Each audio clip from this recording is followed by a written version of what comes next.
옆에 분들과 서로 인사합시다. 설교에 은혜 받으세요. 뒤에 분들에게 오늘은 유난히 은혜스러워 보이십니다. 오늘 말씀의 제목은 주님이 최후로 요구하는 신앙, 이런 말씀 가지고 함께 은혜를 나누겠습니다. 세상은 명절을 중심으로 해서 돌아가죠. 그래서 우리가 설날 지나고 추석 지나고 1년간 우리 교회는 절기로 돌아가는 거예요.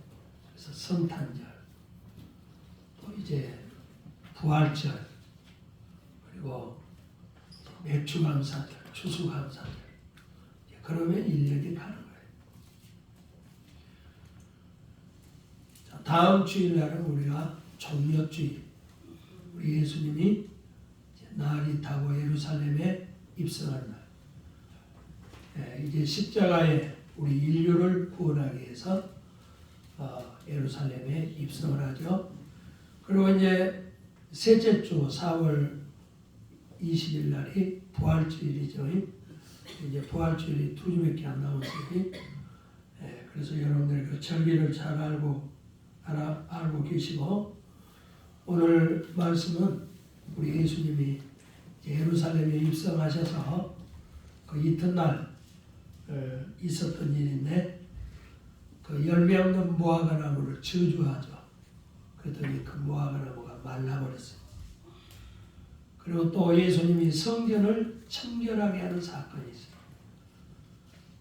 그리고 너희들이 성전에서 기도할 때 수칙을 우리에게 이야기를 하셨어요. 자, 오늘 주님이 요구하는 세 가지 신앙. 첫째, 12절 보세요. 그 나무에 무엇이 있을까요? 가셨다. 이 말은 주님이 우리에게 열매 맺는 신앙을 요구한다, 그런 뜻이에요. 이 무화과 나무는 이스라엘을 상징해요. 유대인들을 상징해요. 근데 이 무화과 나무는 입만 무성해. 이거는 신앙의 형식주의, 외식주의, 위선과 거짓이 가득한 것을 말하는 거예요. 근데 유대인들이 무화과 나무인데 열매가 없어요. 열매가 없다 그 말은 신앙의 생명을 상실했다, 그런 뜻이에요. 우리 신앙생활에는 열매가 있어야 돼요. 첫 번째 열매가 영생의 열매. 그리고 또 여러분들이 성품의 열매가 있어요. 예수 믿고 사랑과 희락과 평과 오래 참음과 자비와 양성과 충성과 온유와 절제, 이런 성품의 열매가 맺어야 되겠죠. 또 여러분들이 전도의 열매도 있어야 되겠죠. 평생 교회 다니면서 혼자만 교회 다니면 되겠어요? 그 열매가 없는 신앙이죠. 그래서 주님이 입술로는 너희들이 나를 존경하되 마음은 내게서 멀어졌도다. 우리가 입술로만 하나님을 섬기면 안 돼요. 아시아 7교회 가운데 4대 교회가 있어요. 지금은 터키 지역에. 저는 거기 성지순례 가봤는데 지금은 엉겅퀴하고 가시 등뿐만 있더라고요. 근데요, 이 4대 지역이요, 굉장한 천연 요새 지역이요. 그리고 거기에는 아주 또 과일 같은 게 풍성하고, 그래서 그 지역의 땅값이요, 옛날에는 명동 땅값보다 더 높았다. 그리고 돈이 많아지고 황제, 보통 이제 로마 황제의 우상을 이렇게 세워주면 뭐 지원도 하고 돈도 주는데, 그들은 그런 지원도 안 받아요. 4대 교회는 아주 부유한 교회였어요. 그리고 교회도 부흥했어요. 그런데 성도들이 무늬만 그리스도인이에요. 뭐 교회 와서 헌금도 많이 교회 사람도 많이 모이고. 그런데 예수님은 4대 교회를 향하여 뭐라고 했어요? 내가 내 행위를 아노니 내가 살았다는 이름은 가졌으나 실상은 죽은 자다. 영적으로 죽은 자예요.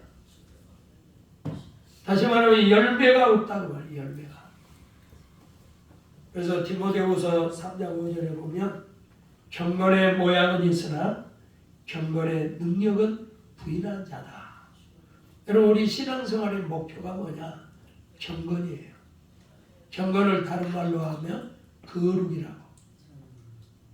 그래서 우리 그리스도인은 거룩해야 돼요. 아멘. 자, 옆 사람에게 거룩하십니다. 근데 아무래도 여러분하고는 거룩이 먼 것 같지. 그런데 여러분 이 거룩이라는 말은 네 가지 뜻이 있어요. 빛난다. 여러분들 안에 빛이 나야 이게 너희는 세상의 빛이라 그랬잖아. 그 다음에 거룩이라는 뜻은 밝음이라는 뜻이에요. 그래서 여러분들이 누구를 만나면 그 사람을 만나보니까 내가 밝아져. 여러분의 밝음이 있어. 그게 거룩이에요. 또 거룩은 새롭게 하는 거예요. 새롭게. 아, 내가 그걸 만나니까 그냥 케어가 되는 거예요. 아, 기분도 상쾌해지고. 어? 거룩은 우리를 새롭게 하는 거예요. 또 거룩이라는 말은 헌신한다 그런 뜻이에요. 주님을 위해서 내가 헌신하는 거. 그게 거룩이에요.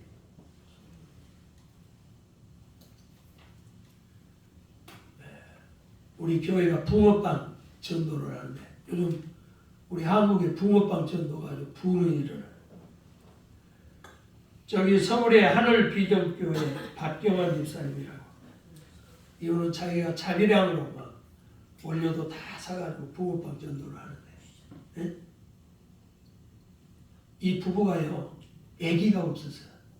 그런데 하나님 앞에 열심히 붕어빵 국금 전도하니까 하나님이 그 불임증을 치료해 주셨어요.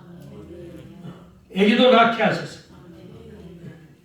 그래서 빨간색 붕어 전도, 노방 전도를 그들이 계속하고 있다는 거예요. 여러분, 하나님이 나를 택하여 세운 이유가 뭐냐? 과실을 맺게 하기 위해서. 여러분을 통해서 맺어야 될 과실이 뭐냐? 전도의 열매의 전도예요. 오늘 교회를 왜 세웠어요? 교회는 두 가지 기능이 중요해요. 첫째는 예배. 우리가 예배를 통해서 하나님 앞에 능력을 공급받아요. 복을 받아요.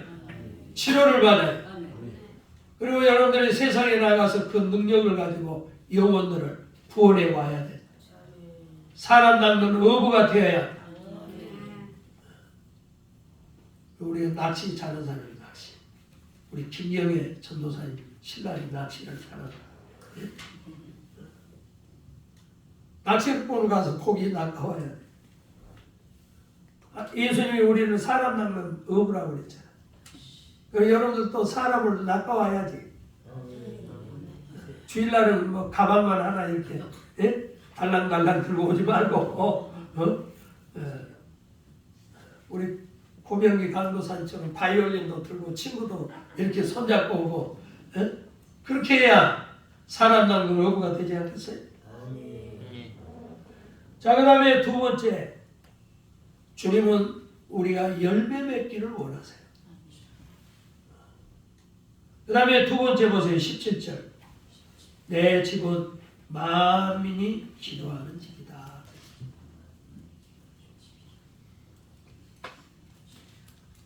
이 말씀은 여러분들이 교회에 나와서 기도하기를 원하신다는 말이에요. 자, 여기 내 집은 성전이죠. 여러분 교회가 하나님의 집이에요. 왜냐하면 이곳에 하나님이 임재하셔서 예배를 받으시고 복을 주시는 곳이라고 말이에요.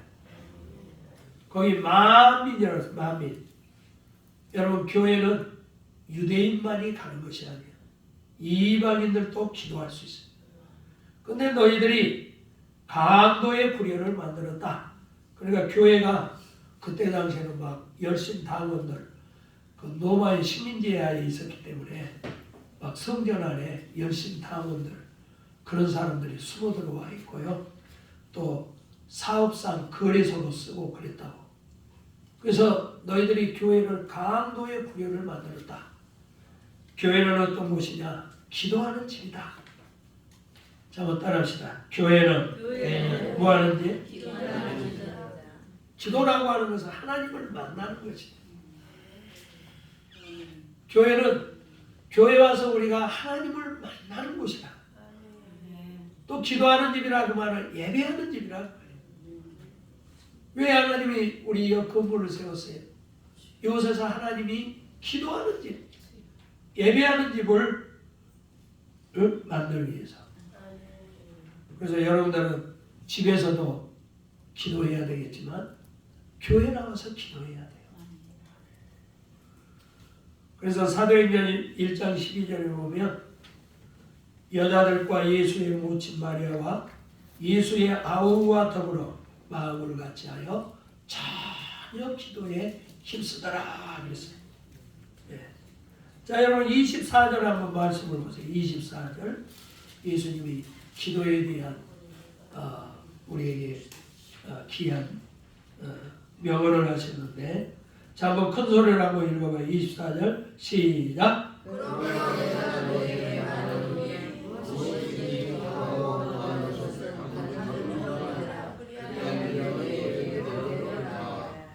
여기에 기도의 원리가 다 있어요.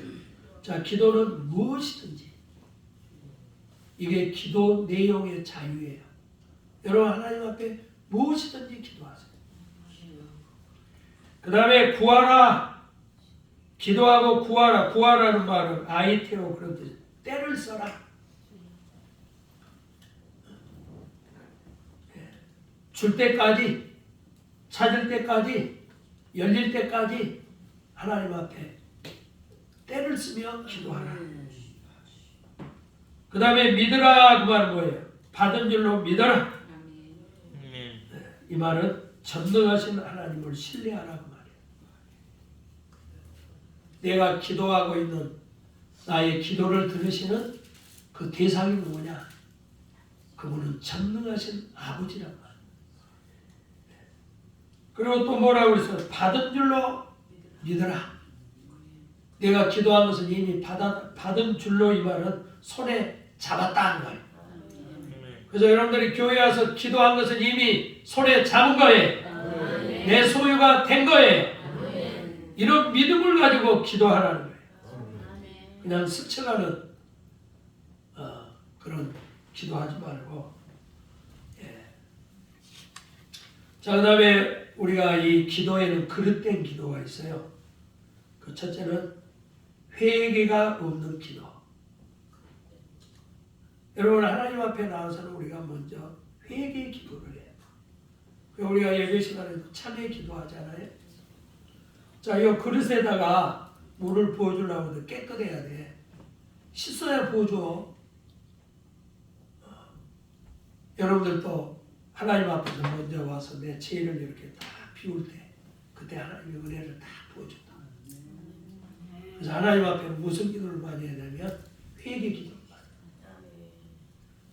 두 번째, 욕심으로 구하는 기도.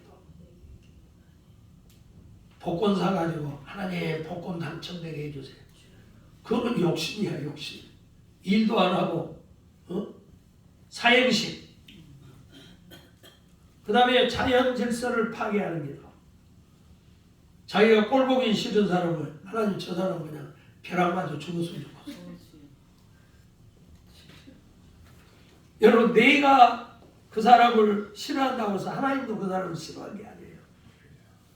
그거를 아셔야 돼요. 그 다음에 은밀하게 죄를 지으면서 구하는 기도. 그래서 마음에 우리가 죄악을 품으면 하나님이 그 기도를 듣지 않는다 그랬어요. 그래서 우리 마음에 이 죄악을 먼저, 죄를 그냥 유산시켜야 돼. 죄를 낙태시켜야 돼. 그래야만 하나님 앞에 우리 기도가 상달이 되는 거야. 자, 우리 마음에서 나오는 이 악한 것들이 뭐예요? 한번 찾아봐요. 마가복음 7장을 한번 다 찾아봐요. 마가복음 7장. 내 마음에 이제 봄도 오고 그랬는데 집안도 대청소하고 또 여러분 마음도 대청소를 해야 되지 않겠어요? 예. 자, 우리 마음의 대청소.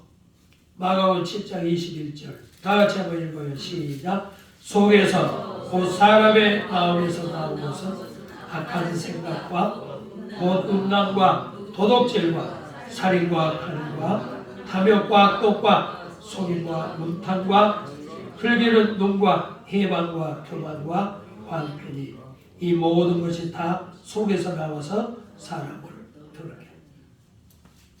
여러분, 우리 마음속에 이런 더러운 것들이 많다고. 이런 것들을 청소를 해야 돼.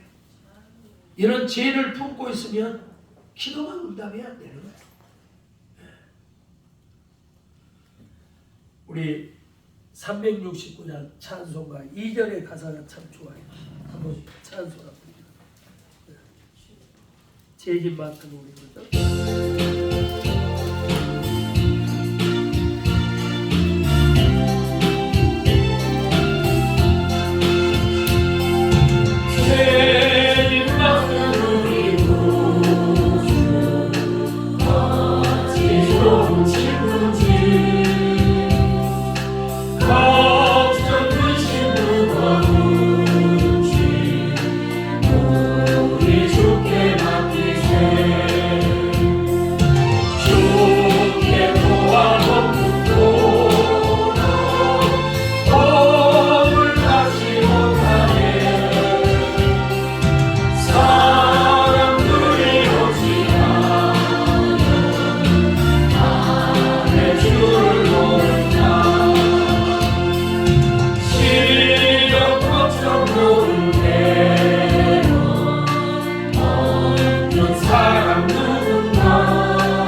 가사가 좋잖아요. 시험 걱정 모든 게 없는 사람은 누군가. 여러분 걱정 없는 사람이 있어요? 그런데 주님은 뭐라고 해요? 부질없이 낙심 말고 기도드려 아뢰세요. 여러분 이 세상에 여러분 바다에 가면 파도가 끊임없이 몰려와요. 큰 파도, 작은 파도. 우리 인생은 사는 자체가 고난이야. 네. 그런데 주님은 뭐라고 해요? 낙심하지 말고 뭐 하라고? 기도하라. 우리는 하늘에 하나님 아버지가 계시냐. 아멘. 자, 옆 사람에게 낙심하지 말고 기도하세요. 주님이 우리에게 요구하는 것이 열매를 요구하세요. 그리고 여러분들이 교회에 나와서 낙심하지 않고 기도하기를 원하세요. 그런데 근심 걱정 낙심만 하고 앉아있으니 우울증 걸리지 않겠어? 자, 그 다음에 마지막 25절 보세요. 아무에게도 협의가 있거든 용서하라. 자, 25절 보세요. 주님은 우리에게 용서하며 살기를 원하세요.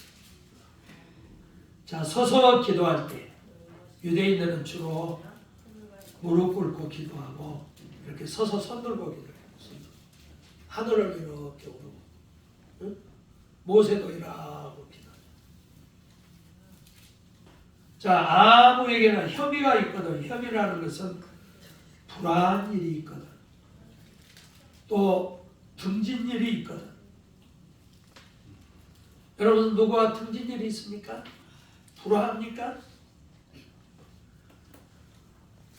그런데 아무에게나 형제가 있거든 뭐하래요? 용서하라. 그러니까 기도는 용서의 정신을 가지고 드려야 한다 그런 뜻이에요. 그래서 하나님 앞에 여러분들이 기도할 때 따라합시다. 용서하는 마음으로 기도하라.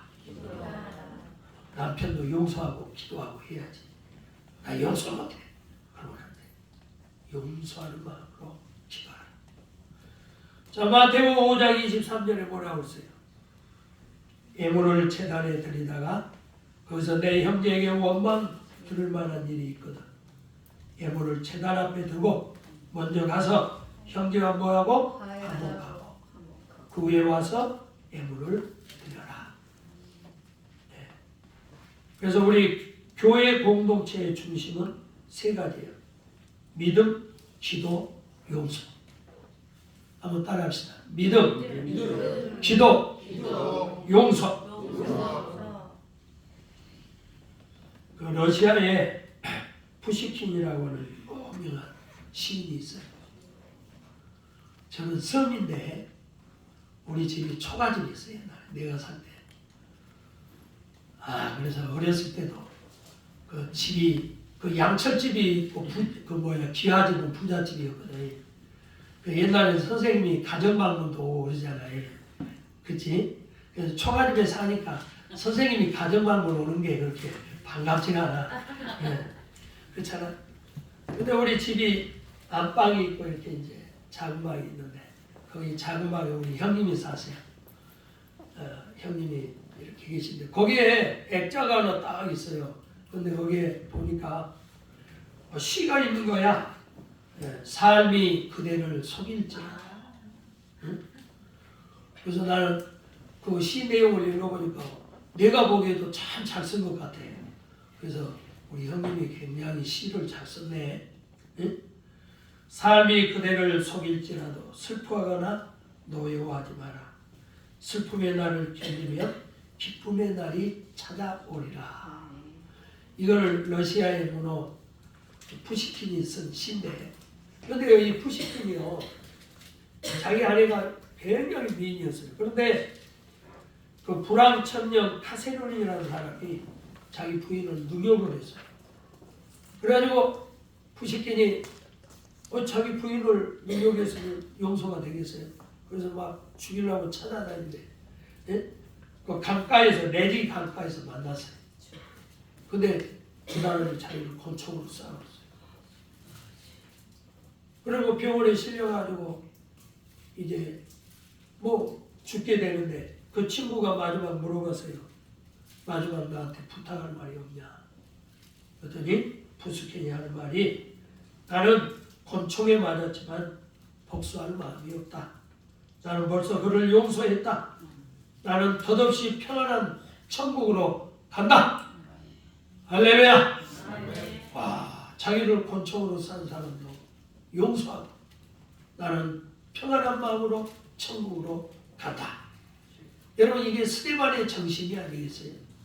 스데반은 자기를 돌로 치고 때리는 사람을 향하여 무릎을 꿇고 주여 저들의 죄를 용서하소서. 그랬더니 하늘문이 열리니까 주님이 보좌 위에 딱 서가지고 스데반아 어서 오너라 하고 자기를 환영하는 말이에요. 여러분 예수님은 십자가에서 자기를 창으로 찌르고 못을 받고 욕하고 침뱉고 하는 모든 사람들을 향하여 뭐라고 했어요? 주여 저들의 죄를 용서하소서. 아멘. 용서했다고. 용서. 여러분 이 세상에서 가장 힘 있는 사람이 누구예요? 용서하는 사람이에요. 예, 여러분 안에 주님의 용서의 정신이 있기를 축원합니다. 아멘. 빌리그람 목사님은 인간의 거대한 두 가지 영적 필수는 용서와 선행이라 그랬어요. 그리고 테레사 수녀는 정말 사랑하고 싶다면 용서하는 법부터 배워라 그랬어요. 자, 옆 사람에게 사랑하고 싶다면 뭐부터 배워? 용서가 사랑이에요. 그래서 베드로전서 4장 8절에 그러잖아요. 사랑은 허다한 죄를 덮는다. 여러분, 용서가 사랑이에요. 여러분, 십자가는 뭐예요? 예수님의 십자가는 용서의 십자가. 이게 사랑이에요. 여러분, 예수님은 십자가의 피를 통해서 여러분들의 모든 죄를 다 용서하셨어요. 그리고 여러분들을 사랑하셨어요. 우리가 할 수 있는 세 가지, 그것은 사랑, 기도, 용서라는 것, 이것을 잊지 말아요. 이건 내가 할 수 있는 거예요. 한번 따라합시다. 사랑, 기도, 용서. 이 세 가지는 내가 할 수 있는 거잖아요. 사랑할 수 있고, 기도할 수 있고, 용서할 수 있고. 응? 사랑하는 성도 여러분, 오늘 말씀을 마칩니다. 주님은 오늘 우리에게 전도의 열매를 요구하세요. 이번 부활절에는 여러분들이 누군가를 전도해서 주님 앞에 열매를 드릴 수 있기를 바랍니다. 여러분, 행복하고 싶습니까? 구하라 받으리니 너의 기쁨이 충만하리라. 기쁨이 뭐예요? 행복이죠. 여러분, 행복하기를 원하시면 쉬지 말고 기도하세요. 네. 그러면 기도는 받는 거거든. 그러면 기쁘다고 그러잖아요. 여러분도 뭘 받았을 때 기쁘죠? 하나님께 받으면 기쁘죠? 예. 그리고 우리는 조건 없이 용서하며 살아야 돼요. 용서한 사람이 이긴 사람, 용서한 사람이 승리한 사람. 오늘도 이 은혜가 함께하기를 축원합니다. 기도하겠습니다. 하나님 아버지 감사합니다. 저희들 이제 그동안 우리 신앙생활의 열매가 무엇입니까? 주님 앞에 무슨 열매를 드렸습니까? 주여, 많은 영혼을 구원할 수 있도록 도와주시옵소서. 우리가 믿음으로 기도해서 하나님 앞에 받고 또 기도의 역사를 일으키도록 도와주시옵소서. 사랑하며 용서하며 기도하며 살 수 있도록 축복해 주시옵소서. 이 시간 아픈 곳에 손을 놓습니다. 이 세상에 근심 걱정 없는 사람이 없습니다. 이 시간 아버지, 저희들의 모든 근심 걱정, 모든 죄와 허물, 질병 다 고쳐 주시옵소서. 내가 예수의 이름으로 명하는 악하고 더러운 질병아 귀신아, 예수의 이름으로 너는 떠나갈지어다. 예수의 이름으로 묶임을 받고 떠나갈지어다. 주여, 저희들을 모든 질병에서 문제에서 깨끗하게 해결하여 주시옵소서. 구한 것은 받은 줄로 믿으라. 주여, 역사하여 주시옵소서. 예수님의 이름으로 기도하옵나이다. 아멘. 김진수 목사님 특송하고 예물을 드리겠습니다.